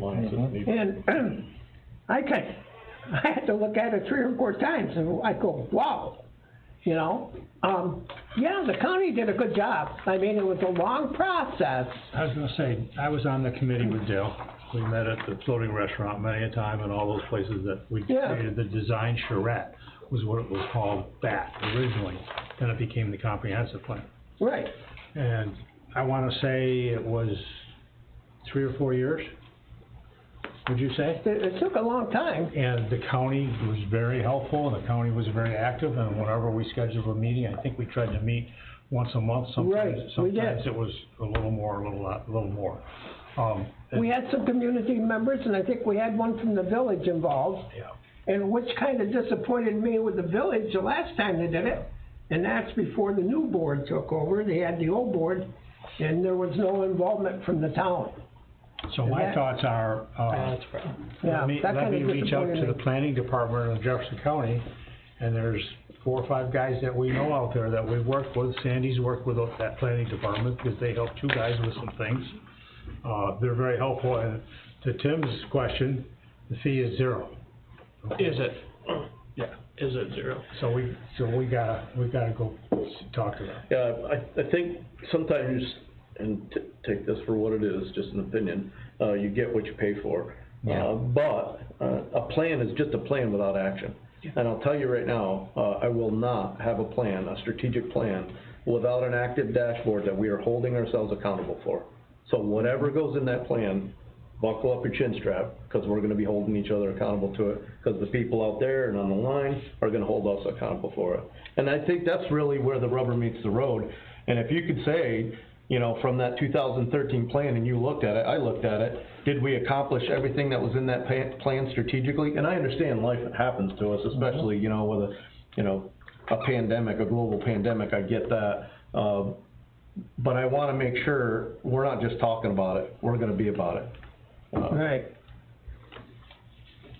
We did hold, I can remember holding a community night where they come in and looked at the plan, and we had very, very low attendance on it, you know, and the county was disappointed, I was kinda disappointed. I thought we would've had more involvement from the community about it. But, you know, that's pretty there. Yeah, and I just don't wanna repeat the mistakes we've done in the past, and some of that, you know, is in the past, I get it, but if we can, make sure that we're setting ourselves up for success, with active dashboards and strategic planning is great, but like I said, without the action, behind it, and I think we've done a lot in a short amount of time on this board, and it can only get better if we're open, transparent, and we're holding ourselves accountable, both from the big strategic way out years, from 3 year to 5 years, to the month-to-month grind, so. Yep. Let's see what Jefferson County can bring to the table, compare the two, and then have a discussion on. We might wanna put some consideration on timeline too. Yeah, I don't know if Morgan was there a timeline in her proposal? As soon as possible. Oh, I didn't see it in here, but As in, like, how long? as soon as possible, because it was going to help with the grant process. Right, so, I guess what my thought process, if the county's process before took 3 to 4 years. Yeah. No, yeah.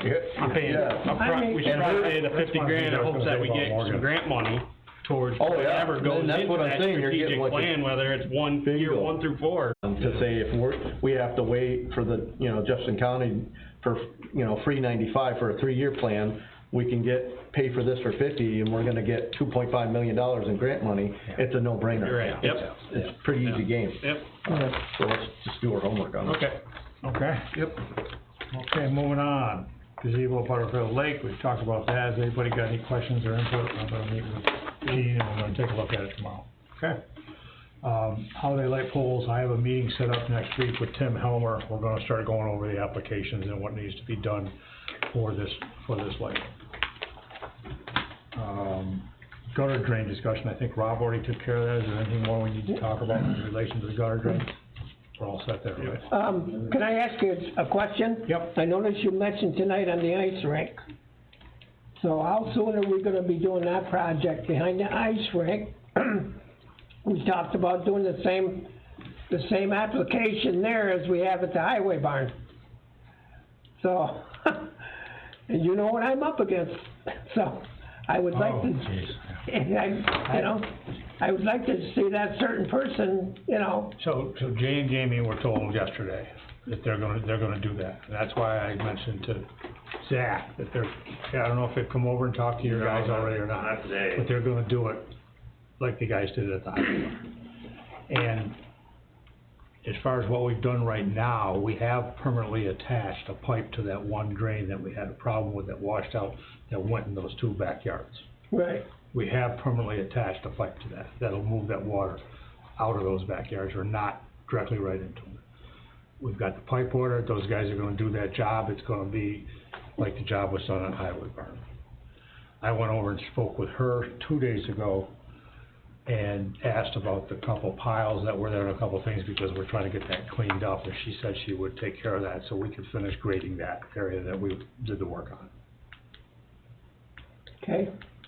She asked me if we had any other thoughts about the water in her cellar, and I said, we've tried 3 or 4 different things, and we don't have any other ideas at this point.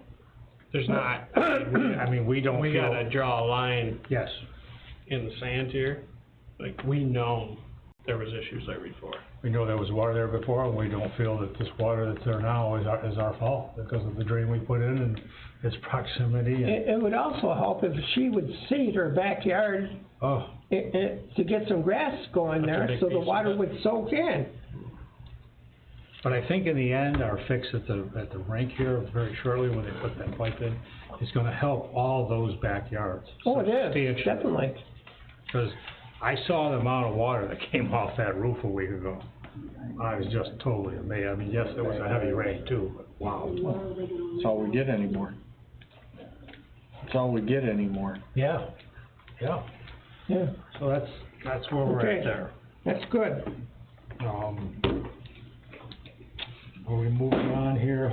Discussion we already did number 1 in new business. We're all set there? Yep. Okay. Everybody's okay there? I'm gonna move on to number 2 as far as we've got a substantial amount of money in our pool checking, and the AmeriQ came through with a better rate, and I've got permission and approval from Nicole to move $750,000 to AmeriQ as soon as possible. At 5.4 for 6 months. This would take our total amount of, let's call it CD money. That's gotta be close to $2 million. Yep. I think that other number was 11 and some change. Yep. Yeah. 1.1 and some change. Yeah. 1.1 of it. Alright. So have we fully funded everything that we were gonna do as far as more roads and everything else? And what about all the stuff we got going on at the highway barn right now and the other repairs we got going on? So we looked at that because we have a list of future expenses for 24. That list of future expenses has that, you guys probably saw this 2 months ago, it had all the expenses that we're thinking we're gonna have at the highway barn. And those expenses are general A expenses, which is this pool checking, okay? So we've had that list, we've been through that, and this is what she feels safe with. Now, as far as the highway barn and what we're spending there, two or three of those things have been paid for already, the KMH, the remediation. Two that have not been paid for are the two $85,000, $80,000 or $90,000 deals. One is the air. Electrical. You have your electrical and the gutter, right, and then the air, the ventilation improvement. We already paid for the gutters. And keep in mind, you still have the, oil water separator that's gotta go in outside and a grinder pump station. And whether or not you're elected to use And you got contract. the new fuel tanks coming. I thought we moved, oh no, we originally moved those tanks to 25, but we moved them back to 24. Well, we discussed that we might as well just do it. Yeah. Because Yeah. it's. Right, Yep. that's what we discussed, do it now. But like I said, that stuff's all on the list that Nicole's making this, call with. So, Well, I would like for her to maybe shoot us an email I'd like to with see. just that stuff. Yep. I'd like to go over it, make sure we've got everything there and we're not gonna get. Okay. Cut short. So I'll ask her, Yeah. to send us an email with what we predict all those future expenses are, what the new expenses are that we've got this year, and where we're at as far as what we feel we can do. That's fine. I'm good with that. We won't finalize this till the next meeting, then, if you're okay. Nope. I got a feeling that we've got enough stuff here that we're gonna have to call a meeting not sooner than a month, so we'll get to that. Everybody good there? The highway garage bids, we've been over that with Rob, we awarded that. The budget transfers are here in front of us. I'm gonna read those. General A, independent auditing, debit $1,600. Special facilities doc CE, debit $5,000. Contingency credit $6,600 to cover auditing cost 23, audit and 24, and to cover cost gazebo installation Butterfield Lake.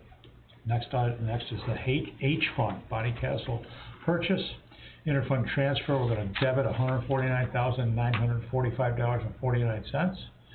And we're gonna credit interfund transfer of $149,945.49 to record transfer of the capital project, because we need to capitalize this money that we spent there, it's just sitting as an expense. Yeah. Okay? That's the reasons there, I'll need to take a motion. I'll make the motion.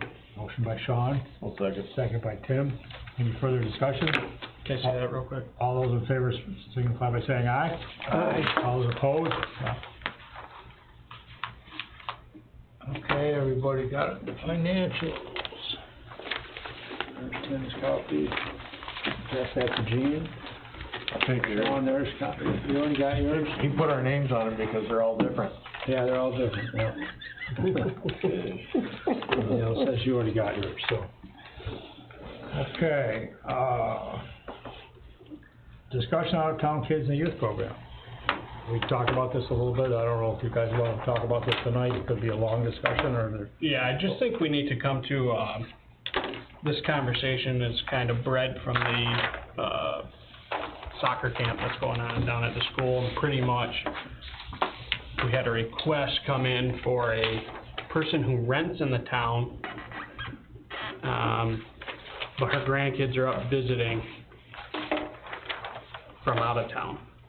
So we had some internal conversation of where do we draw the line of essentially who should be allowed. The first thing we went to is, are they kids that are enrolled at ACS or taxpayers? Well, we have to keep, the reason why we look at children enrolled at ACS is because that would cover a renter in the town of Alexandria, or within the school district, are those boundaries the same? I don't think so. No. Sandy, since that specific event is also school, funded per se, that's why that, you know, we felt that way about this specific event, but our particular program, you know, pretty much we're trying to find a line of who do we allow to come participate in programs taxpayers are funding without an expense out of pocket. What I was gonna ask you, Sandy, is we have properties that are in the Alexandria Central School District, but that are not in the town of Alexandria, correct? Yes. So it's tough, We also have a lot of properties that are in other school districts that are in the town of Alexandria. Okay. I mean, for example, I believe part of the Staples property is in another township, Mm-hmm. right? Yeah. Yeah. That's all. School district wise, yes. So there's, in this town, we have kids in Lafargeville School, Hammond School, here. So the way I look at it is the youth program is pretty much what I consider a feeder program, as well as a developmental program. But, so whether you're in the district of ACS or the town of Alexandria, that's gonna benefit this community at some point. So that's kind of where my mind went. I don't know how everyone else feels about it. The big question that comes up is we have people who may be seasonal up here renting. Renting is essentially paying taxes, right? If they're here seasonally, I don't, you know, I mean, you know. maybe, I mean, the landlord is. People who rent, the residents can legally vote in that district of that, where they're renting. Seasonal. I know this is a different deal, but I'm just, other laws or things that I know that address things like that.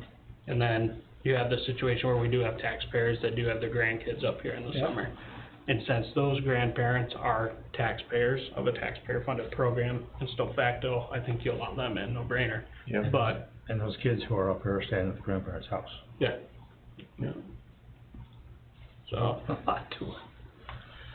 yeah, there's a lot of options, but what would be nice is if we have a, you know, clarity is a beautiful thing. I mean, we got exceptions up and down the line on everything, I know that, but, okay, well. Does your insurance under the youth program define anything of what kids are covered?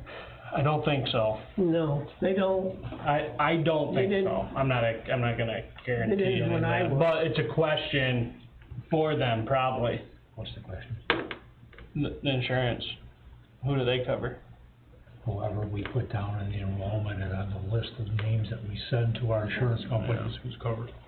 What are we talking as far as like, You're splitting hairs. I with mean, it's- worst case capital for including 4 kids? I'm gonna say. 4 kids? Well, I mean, Yeah. I don't know how many kids have you had, you know, meet this kind of gray area. Maybe it'd be a couple $100. As I was just gonna say, it's more of a policy Right. situation, because in the money end of the deal, you're talking $2,000 to $4,000 total expense for all of that stuff. So what's that break up down to per kid? Yeah, it's not a lot. No. You know, Let's say- a jersey's $40, but, you know, the fact of the matter is, someone out there can come here and say, oh, it's our field that you guys are paying DPW to mow, it's our, you know. Yeah. I think it's easier to field those questions when you have inclusivity to include youth. You know what I mean? They're up here, the second and third order effects of having the kid up here, you know what I mean? Yeah. And maybe we spark something in the long term, way down the road, so, I think the benefits far outweigh the negative. I'd say when we're faced with those, they're inclusive, we include them. Yep. I don't think it's worth splitting hairs on, I'm gonna charge, Joey because he's coming up here for you know what I mean? Yeah. Just to spend the summer with, you know, grandma or whatever the case may be, when, you know, we know people that have fit that bill and now they're staples of our community because they love to be here. Yeah. So I think the pros far outweigh the cons, so I say include them. Yep. And as long as they're covered, insurance-wise. Couldn't be better said. I gotta agree with Tim on that. I agree. No, it's good, and then there are, you know, any of our bordering communities, pretty much, we don't cross over really unless we don't offer, and they gotta come via waiver. Yeah. That's an insurance thing, so, which, we wanna be good neighbors, so. Yep. Okay. Okay. These next two are just, simple resolutions. We reached an agreement with the village. We're gonna move the parking lot of the trailers that happens now at the arena. The signs should all be in and be installed by the end of this week at the parking lot and on the 4 turns that you take to get to the, what's the name of the trail? Carnegie Bay Trail. Yeah. Is there any way we can block that off for next Wednesday for graduation at the high school? Reserve that parking lot for parking in there? I'd say we could get barricades and do all kinds of stuff if you wanna block it. I would probably go, Zach, do you have barricades? I do not. I was just gonna say, I'd probably go to the village, and they got lots of them, and we can block it off. Yeah, it's gonna be an outdoor ceremony and it's on a Wednesday night, so I just think it'd be nice if we could do that for the parents of those students. Yeah, that's a good idea. That's next Wednesday, the 26th? Correct. I believe so. It is. And that graduation is at what time? We're gonna wanna block it off first thing. Yeah. Okay.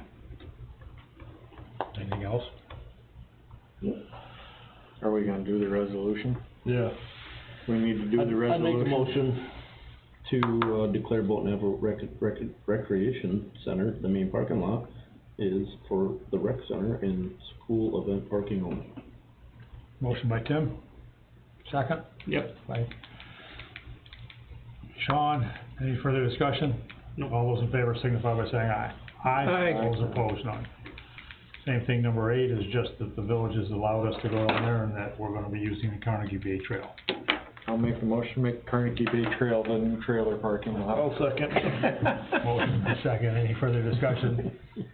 All those in favor signify by saying aye. Aye. All those opposed, none. I'm telling you, we got our own security guard down there. There's a gentleman, a senior, that rides his golf cart up and down the road, and he's in there at least 6, 7 times a day.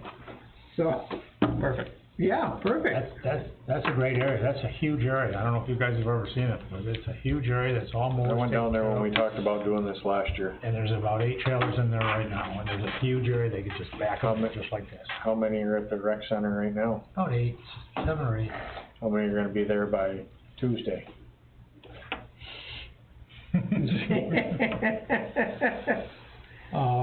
We can stack them, Gene, and just come in and move them. Yeah. Well, my last item is the resignation. We've had a resignation of a zoning board member that Sandy notified me of the other day, and I just wanna, we wanna start looking for a person to replace that. If anybody's got any ideas, and we'll ask our zoning board, also. I think you have to accept that resignation. Oh, that's right, and that's Mike Shannon's resignation. I'll make the motion that we Motion by accept Sean Mike to accept Shannon's Mike Shannon's resignation. resignation from the zoning board. I'll second. Second by who? Me. Yeah, okay. Any further discussion? All those in favor signify by saying aye. Aye. All those opposed, none. Anybody have anything to add? Just some things from our, dashboard, no sense of, did we approve the rec center's public usage time? We were talking about doing that 2 days. We didn't approve it, but I talked to the board member, a couple board members, I'm not sure who. I think Sean, I talked to you, or, anyways, we put some times on the calendar, that's what I'm getting at. We did put time on the calendar for it. 2 days or 1? doing it? Two, I thought. Was it two? Dennis is supposed to put two. I mean, I asked him to put 2 weekdays and 1 weekend, okay? And I think we ended up with 1 weekday and 1 weekend. Okay. Perfect.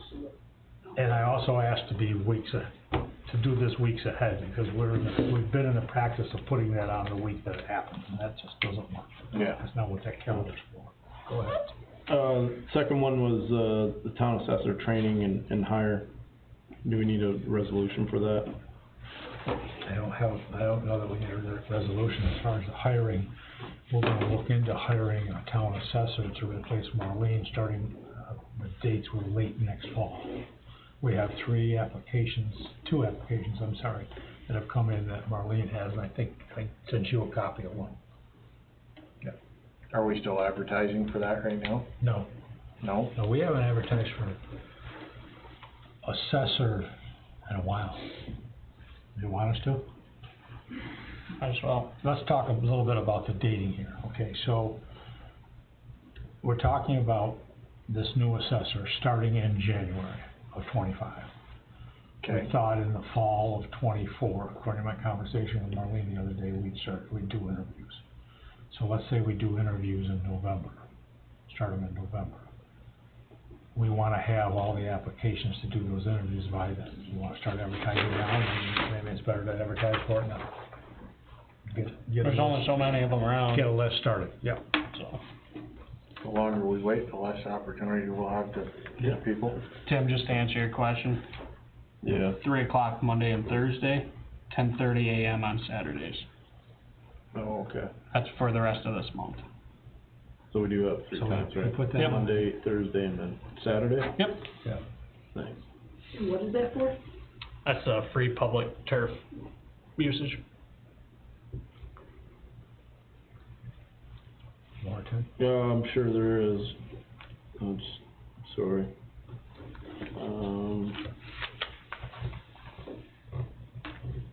We're already going with the Google Doc stuff, we already got that approved, correct? Yeah.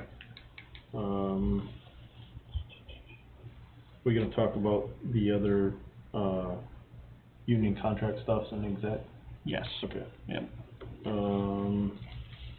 Did we have any other discussion on the ABA, Community Improvement Association and doing the same for Redwood and Plessis? No, we haven't. I believe that one of your questions, and I think Nicole provided us some documents as far as how much I think you wanna know how much do we spend. We did 5,100 collectively for the day, but I'm just saying, we need to be good stewards. Making sure we're doing it. So, we either need to make a resolution to be doing that across the board, or we split that, whatever it is. Has any of that money gone out yet?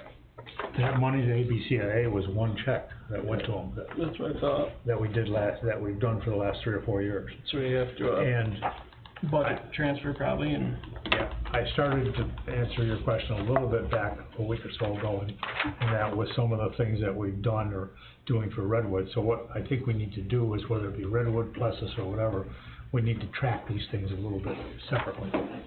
So when we have the questions, well, what do we do here, how much are we gonna do there? Yeah, right. Which I think is the way to run the show here, Yeah. to try to keep everybody, in the same. Yeah, when you do those, services in kind, but it's all, we just need to be consistent and across the board, for all of our, I mean, it's like for taxpayers. instance, this deal with the Christmas lights in Redwood and Plessis that I'm meeting with Tim Helmer about. He's got, you guys saw the packet he has, he's got a lot of ideas and a lot of things he wants to do, and what's gonna come out of that, hopefully, is some things that we're gonna do for those two communities. Right.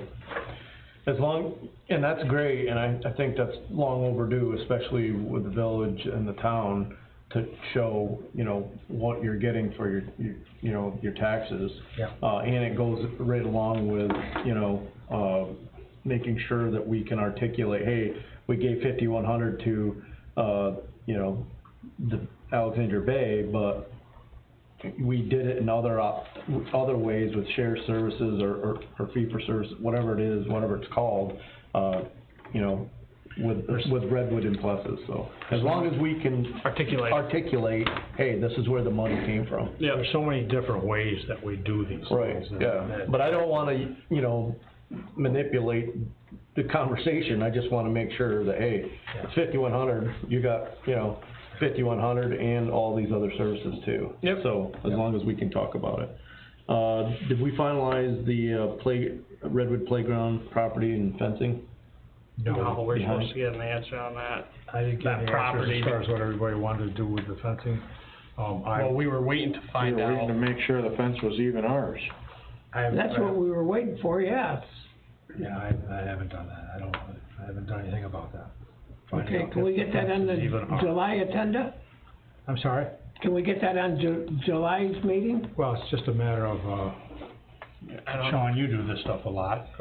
Can do it from Google Maps, can't you? Try to, from Onyx. What's that? Yeah. From what? Onyx Hunt. He can look at it, but as long as we follow up with that. I know we talked about it, through email traffic, but I definitely, want it for public concerns. We alluded to it, but making sure the public knows that we are looking to replace the fuel tank at the barn. But because you had water issues over there too, right, Zach? Yeah, they're worried about it. And given they're coming, the timing would make it, very appropriate to look at replacing that tank that we were gonna do in 25. So, just for situational awareness.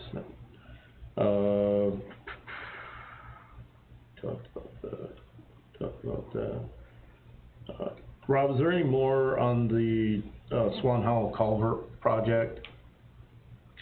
No. The status is, Rob, correct me if I'm wrong, your guys are working on a DEC application. Yeah, we're looking, I did get approached by Tilt at another board meeting I was at, wanting, asking about what was happening.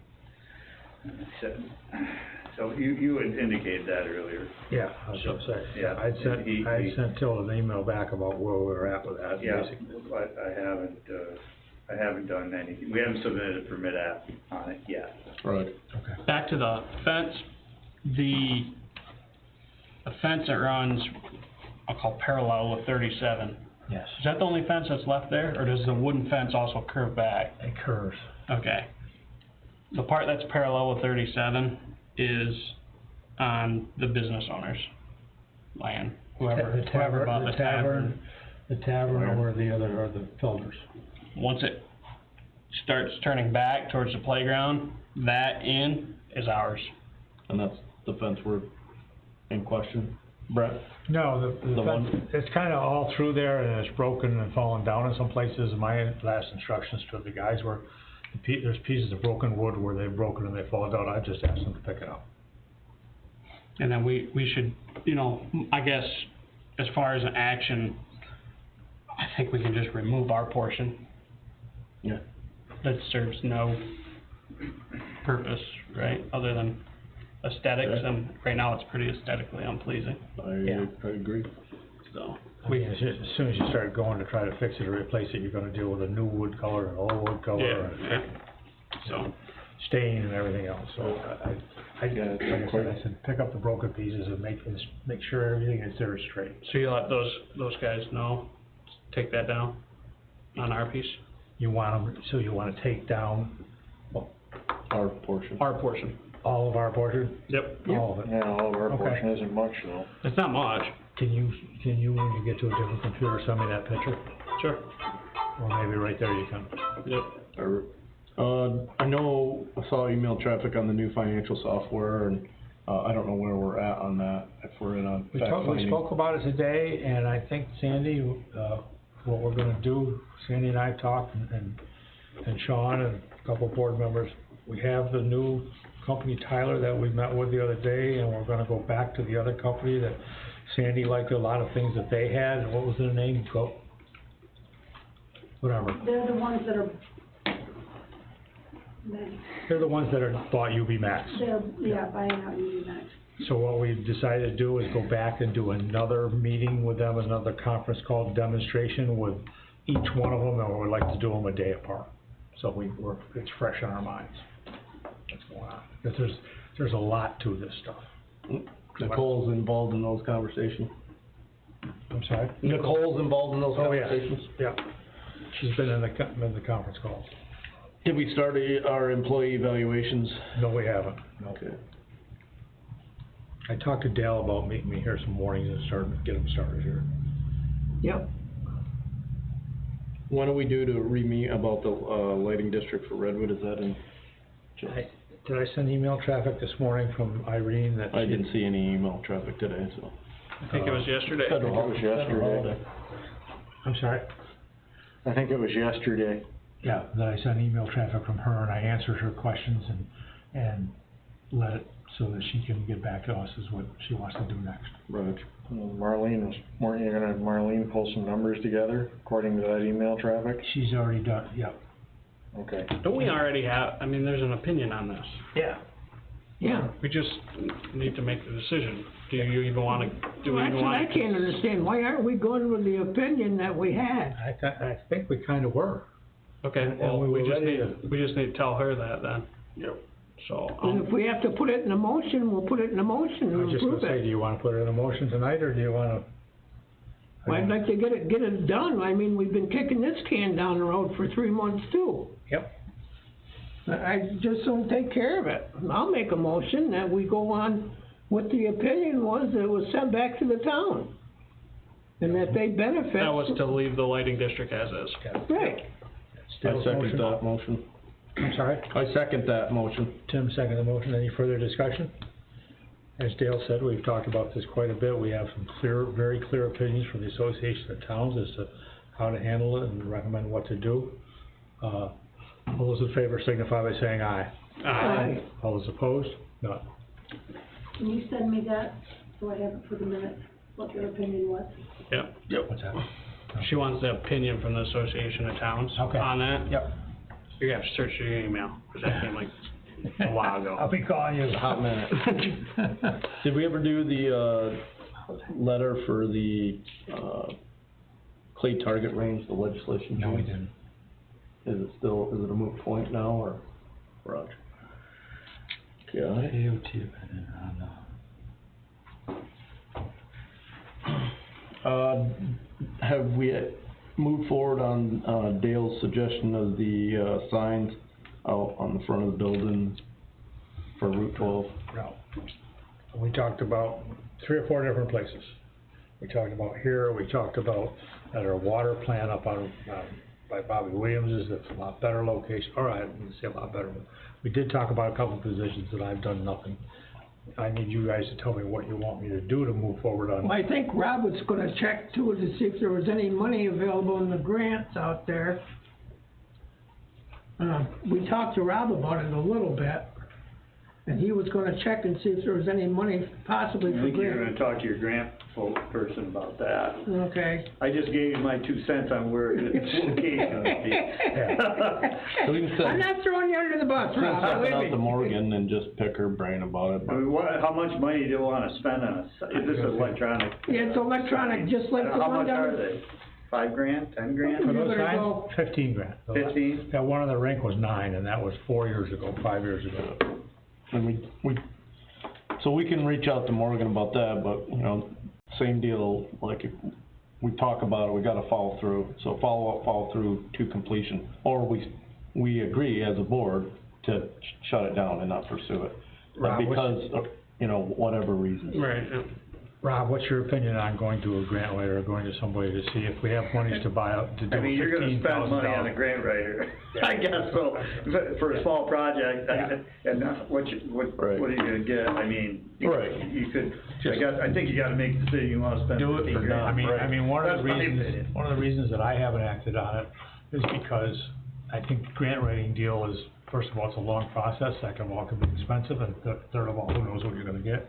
And fourth of all, does the town wanna spend $15,000-$20,000 on putting an electric sign in one of these 2 or 3 places? Well, you're not gonna get it fully funded regardless, so if you got No. 15 grand sand, No way. best you're gonna get is maybe 50/50, so you're gonna have to spend 7 or 8 grand plus. Yeah, and then- So I guess that's a question for Yeah. the board. Yeah, great discussion. I mean, we're giving, 5,100 away, to bay beautification stuff. Yeah. And, we did talk about, getting the software over and updating and using the one that is currently on the rink, AKA, and we're not doing that either. No, I haven't done that. We're not doing what at the rink? Using that sign, remember we were gonna shoplift the, Oh, yeah, we didn't have any info on how to actually update it and put our information how on to that. access it. Sandy's I can been, tell you how to put it on there. If somebody gave me information to put on it, I'd put on it. Look at that, easy button. She's been doing it on a regular basis. I see the, I mean, right now, there's no hockey games going on, there's no, No, but during the ice, and I reached out to the girl at the Bay School that you told me to, and before Easter, she had me put a couple things on, and there has, I mean. So now it's come to you, but if we have something, bring it to you and it goes on. Good enough for me.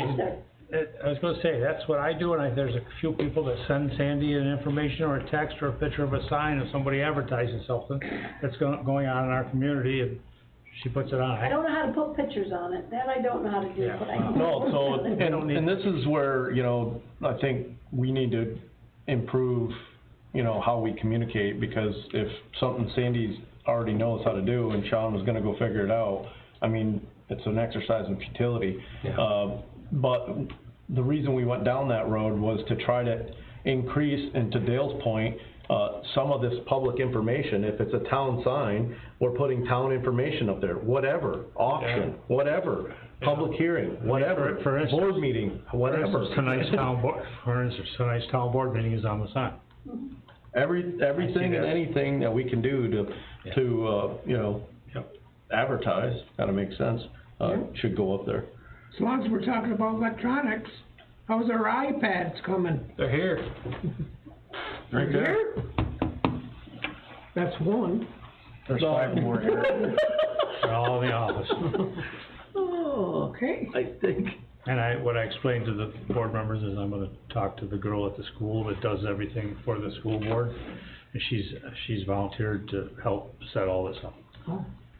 So we're gonna take them out of the boxes. Very close. They all came in today.